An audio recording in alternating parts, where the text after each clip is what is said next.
Najlepsze top 5 kolumn, najlepsze top 10, do tego, do tamtego. Pełno jest takich testów w internecie. A dzisiaj podchodzimy do tematu odwrotnie. Przed nami top 3 najgorzej ocenianych kolumn podłogowych z segmentu ekonomicznego i zagoszczą u nas takie marki jak Manta, Kruger & Matz oraz Voicecraft. Czy faktycznie są takie fatalne? Czy da się ich w ogóle słuchać? A może nas czymś pozytywnie zaskoczą? Zapraszam na materiał.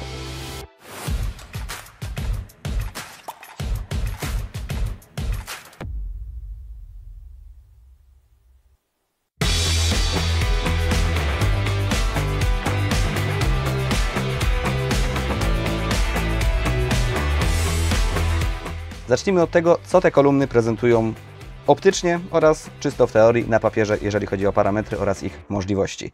Tutaj najbardziej oko przykuwa Kruger & Matz.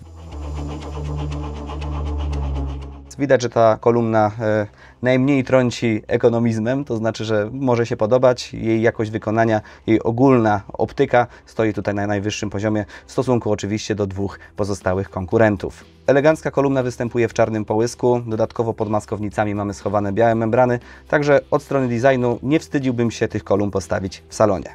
Całość wrażeń delikatnie psuje sam panel sterujący, który troszeczkę wygląda tak, jakby został domontowany na siłę. Znajduje się z przodu jednej z kolumn.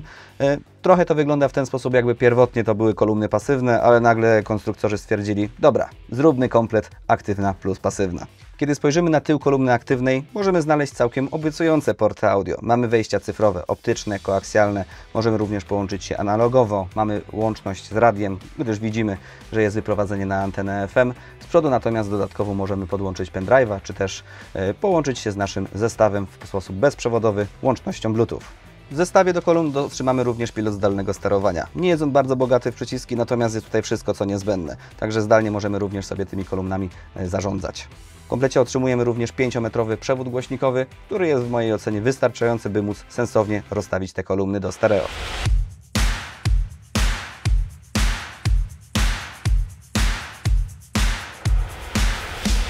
Naszym drugim zawodnikiem będą kolumny Manty.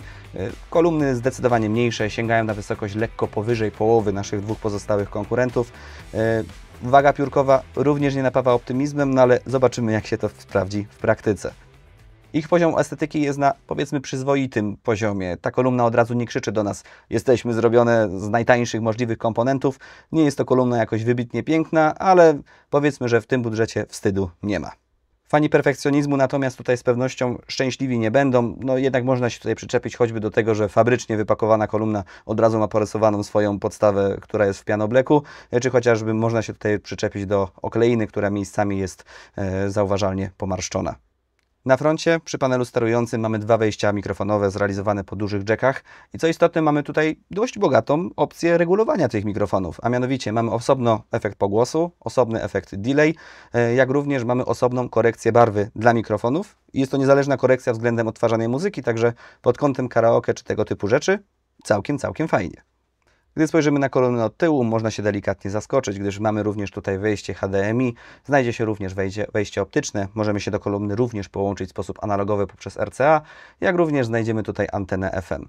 Jeżeli chodzi o łączność bezprzewodową, Bluetooth jak najbardziej również na pokładzie się znajdzie. W zestawie otrzymujemy 3-metrowy przewód głośnikowy, by połączyć kolumny ze sobą. Jest to troszeczkę mniej niż w Krugerze, ale te 3 metry myślę, że w kontekście takich mniejszych kolumn powinno być w większości sytuacji wystarczające. Ten przewód jest odpinany z obydwu stron, także hipotetycznie, jakby ktoś chciał go sobie jakoś przedłużyć, przerobić, no to jak się ktoś postara, to raczej sobie poradzi.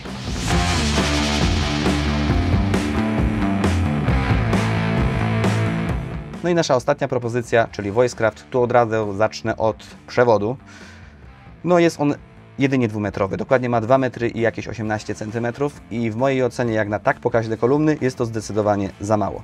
Dodatkowym mankamentem jest to, że z jednej kolumny ten przewód jest wychodzący na stałe, to znaczy nie jesteśmy w stanie go z niej wyciągnąć. Żeby go przedłużyć, tak naprawdę no, musielibyśmy albo sztukować przewód, co nie jest zgodnie ze sztuką zalecane, albo musielibyśmy kolumnę rozebrać, żeby zainstalować tam przewód od zera. Niestety łatwo i przyjemnie nie jest również patrząc po prostu na ten zestaw kolumn. Widzimy, że ten design jest dość przestarzały i faktycznie ta kolumna trąci takim ewidentnie ekonomicznym produktem. Głównie za sprawą panelu aktywnego, który jest zainstalowany oczywiście w tej kolumnie aktywnej. No, wygląda on jak takie radyjko z początku lat 2000 i zdecydowanie kojarzy nam się od razu z czymś bardzo ekonomicznym. Na drugiej kolumnie pasywnej natomiast mamy ogromną naklejkę, która wręcz krzyczy do nas, że hej, jesteśmy kolumnami do karaoke. No w mojej ocenie to również szpeci, jeżeli chodzi o wygląd tych kolumn. Ich jakość wykonania ewidentnie odstaje od dwóch konkurentów i jest ona najgorsza spośród tych trzech kolumn. Ewidentnie gdzieś miejscami jest niedoklejona okleina. No widać, że ten produkt, jeżeli chodzi o jakość wykonania, stoi na najniższym poziomie. Na froncie znajdziemy jeszcze dwa złącza mikrofonowe, także faktycznie na tym karaoke możemy co nieco pośpiewać. Natomiast przechodząc do tyłu mamy oczywiście wejścia sygnałowe, czyli mamy wejście analogowe RCA, możemy się również z tą kolumną połączyć Bluetoothem, wejście dla anteny FM, także również od strony takiej czysto multimedialnej jest w miarę ok.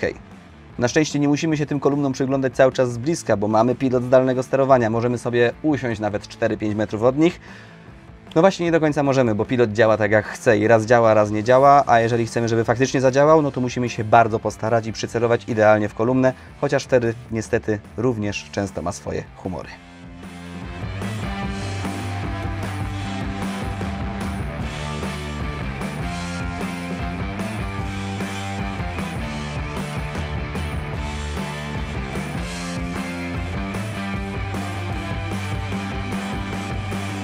Przejdźmy sobie zatem do kwestii typowo brzmieniowych. Skończyliśmy na Voicecrafcie i teraz od Voicecrafta sobie zaczniemy.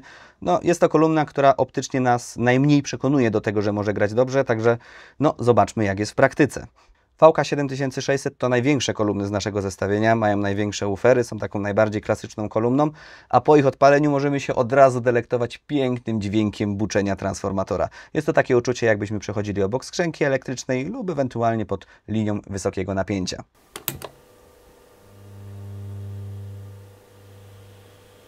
Jeżeli chodzi o charakter brzmienia, Voicecraft jest zdecydowanie po ciemniejszej stronie mocy. Tutaj niższe rejestry wychodzą przed szereg, czujemy, że ten bas jest bardziej wysunięty do przodu i ogółem kolumna troszeczkę sprawia takie wrażenie, jakby była przytłumiona, jakbyśmy grali z zakoca, albo jakby była po prostu odwrócona do ściany, a nie do nas. Ogółem pod typowo imprezowy vibe, pod takie głośniejsze słuchanie, paradoksalnie taki charakter może się sprawdzić najlepiej, dlatego że kiedy te kolumny rozgłośnimy, pojawia się już w miarę więcej tych wyższych, średnich rejestrów, no i powiedzmy, że też ta kolumna jest w stanie z naszego zestawienia wytrzymać najwięcej, jest w stanie zagrać najgłośniej, także ten taki zamulony, zamglony charakter być może komuś się spodoba właśnie pod taki bardziej domówkowy klimat. Patrząc jednak w kategoriach typowo odsłuchu muzyki, a nie rąbania w ten sposób, by sąsiedzi mogli nas znienawidzić, no to tym kolumnom zdecydowanie brakuje jakiejkolwiek detaliczności, szczegółowości. Ogólnie dostajemy ścianę dźwięku. O jakiejkolwiek przestrzenności tak naprawdę nie możemy tutaj mówić. Wszystko jest ze sobą zlepione, połączone, zmielone, także no cóż, da się tego słuchać, ale nie nazwałbym tego w pełni przyjemnym odsłuchem. Jeżeli chodzi o wyższe rejestry, tak jak wspomniałem, są one wycofane, natomiast wysoki ton, jeśli się już pojawia, to potrafi ewidentnie zaiskrzeć, zaskrzeczeć, zagrać takim bardzo metalicznym, dość nieprzyjemnym akcentem. Także ogółem te kolumny, no ja bym raczej ich nie wybrał. No i druga propozycja, czyli najmniejsze z zestawienia Manty, tak jak wspominałem, są niemal dwukrotnie niższe niż dwóch pozostałych. No i po ich uruchomieniu również możemy się delektować przepięknym szumem wiatru. Niestety te szumy są dość intensywne i niestety one nie ustają wraz z redukcją poziomu głośności. Są one cały czas obecne i no w mojej ocenie mocno przeszkadzają w jakimkolwiek odsłuchu. Bluetooth mode. Connected. Jeżeli chodzi o sam dźwięk, gra on delikatnie na planie V, to znaczy mamy skraje pasma bardziej podniesione. Bas jako taki się tutaj nawet potrafi pojawić, co jest pewnie głównie za sprawą tego większego woofera, który znajduje się z boku kolumny. Natomiast jest on raczej taki przeciągnięty, delikatnie dudniący. Pojawia się, ale jakością nie grzeszy. Ogółem kolumna sprawia wrażenie, jakby ten dźwięk był delikatnie rozmyty, zamazany. Także jeżeli chodzi o czytelność, co nieco z tej kolumny słychać, natomiast również jeżeli chodzi o jakąś taką precyzję dźwięku, przestrzenność, sceniczność, no to za wiele tutaj nie jesteśmy w stanie osiągnąć. Wracając jeszcze do kwestii szumów. Można by powiedzieć, że kiedy podgłośnimy więcej, jeżeli będziemy grali głośniej, no to już te szumy nie powinny nam przeszkadzać. No i owszem, w rzeczywistości tak jest, natomiast wtedy pojawia się nieco inny problem. Wraz ze wzrostem głośności wyższe rejestry zaczynają ewidentnie się do nas drzeć i grają dość takim chropowatym charakterem, natomiast gdy pojawiają się uderzenia basu, mamy takie poczucie, że się coś w tej kolumnie obija. To jest trochę takie uczucie, jakbyśmy wzięli wielki subwoofer samochodowy, wrzucili go do bagola, ale nie do końca go przykręcili. Także on uderza, ale przy okazji coś rzęzi, coś się obija, no mamy jakiś taki dziwny, nieprzyjemny przydźwięk. Z uwagi na wloty mikrofonowe oraz niewielki gabaryt można by je uznać za dość uniwersalne, natomiast jakościowo, dźwiękowo, no tutaj również w żaden sposób to nie powala. No i ostatnia propozycja, Kruger Mats. Jest to jedyna propozycja z naszego zestawienia, która nie ma wlotów mikrofonowych, także napawa nas to nadzieją, że być może tutaj więcej budżetu zostało postawione na samą jakość dźwięku, a nie na zbędne bajery. I tak jest w rzeczywistości. Zdecydowanie jest to kolumna, która wypada lepiej od dwóch pozostałych. Mamy tutaj dźwięk najbardziej zrównoważony, nie mamy takiego poczucia, że któreś pasmo ewidentnie jest wycofane, albo że któreś ewidentnie wybija się przed szereg. Jeżeli chodzi o niskie częstotliwości, tutaj ponownie mamy dość spory woofer z boku kolumny, także to zejście jest całkiem przyzwoite. Bas oczywiście nie jest super rozdzielczy, tu nie ma mruczenia, tu nie ma jakiejś wibracji, tu nie ma struktury. Ten po prostu bas jest. To jest taki trochę efekt, jakbyśmy mieli takiego suba z marketu za 2-3 stówy. Coś tam buczy, pojawia się, chociaż o rozdzielczości raczej mowy nie ma. To, o czym właściwie też należy tutaj wspomnieć, to to, co od razu wpadnie w nasze uszy po uruchomieniu kolumny, a raczej to, co nie wpadnie w te uszy, a mianowicie te kolumny nie szumią. Znaczy marginalnie szumią, oczywiście każda aktywna kolumna delikatny szum zawsze będzie miała. Tego nie unikniemy. Natomiast ten szum tutaj jest marginalny. Faktycznie trzeba przystawić ucho dość blisko kolumny, żeby go wychwycić. Słuchając normalnie, z pewnej odległości, jest on totalnie pomijalny. Jeżeli chodzi o wyższe rejestry, są one tutaj po tej bardziej suchej stronie mocy. Nie mamy tutaj do czynienia z jakimś ociepleniem, nasyceniem. Także w momencie, kiedy słuchamy na umiarkowanych poziomach głośności, nie jest to jeszcze drażniące. Ta kolumna w mojej ocenie z tych trzech najbardziej nadaje się do jakiegokolwiek słuchania muzyki. Nawet możemy mówić tutaj o jakiejś przestrzenności, scenie, separacji. Słyszymy, że gitara jest z lewej, ktoś jest z prawej i oni faktycznie grają oddzielnie, nie są ze sobą wymieleni po prostu. Każdy ma swoje miejsce. Natomiast, gdy podgłośnimy tą kolumnę nieco wyżej, czuć, że te wyższe rejestry starają się dość metaliczne. Kolumna też wpada taki charakterystyczny charakter drący się, natarczywy. Natomiast mimo wszystko, mimo że ta kolumna to wciąż nie jest nie wiadomo jakie hi-fi, na tle dwóch konkurentów zdecydowanie wypadła najlepiej. Tak naprawdę jest to chyba jedyna kolumna z tych trzech, które byłbym w stanie jakkolwiek postawić w swoim pomieszczeniu, salonie czy gdziekolwiek. Również ze względu na design, bo prezentuje się faktycznie najlepiej i nawet dźwiękowo, jako tako, dała radę się obronić.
Zanim przejdę do podsumowania, napisz w komentarzu, jakie Ty byś kupił kolumny z takiego najniższego segmentu ekonomicznego. Powiedzmy, że tutaj zaszalejemy, masz budżet 1500 zł.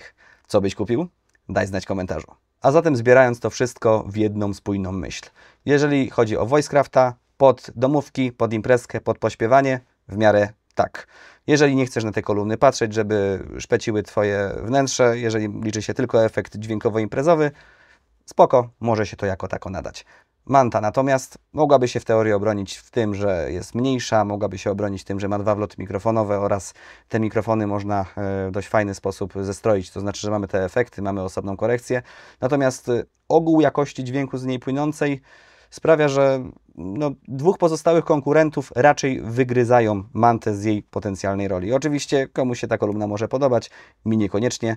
Manta mogłaby nas skusić mniejszym gabarytem oraz 2 wejściami mikrofonowymi, ciekawymi efektami i niezależną regulacją dla nich. Natomiast nie oferuje nic ciekawego w zakresie dźwięku. Z jednej strony szumią, więc przy cichym odsłuchu będzie to nas denerwować, a zaś z drugiej strony nie pozwalają komfortowo się odsłuchiwać przy wyższych poziomach głośności. No i ostatnie, Kruger & Matz. Tak jak wcześniej wspomniałem, w mojej ocenie tutaj dźwiękowo wypadły najkorzystniej. Przy okazji designowo, też w mojej ocenie prezentują się po prostu najlepiej. No cóż, wszystko tak naprawdę o tych kolumnach już wcześniej powiedziałem, także dla mnie zwycięzcą tego testu jest Kruger & Matz. Oczywiście wciąż mówimy o jakości bardzo podstawowej, bardzo ekonomicznej. Przy żadnej z tych kolumn nie możemy mówić o jakichś wyższych uniesieniach emocjonalnych przy odsłuchu muzyki, natomiast nie każdy tego potrzebuje. Mamy świadomość tego, że nie każdy musi mieć stereo za 10, 15, 20 tysięcy. Nie każdy przy odsłuchu muzyki chce łapać Boga za nogi, także dla takich użytkowników taki sprzęt powstaje i dlatego też dzisiaj go przetestowaliśmy. Na dzisiaj to wszystko. Dziękuję serdecznie i zapraszam na kolejne odcinki. Pozdrawiam!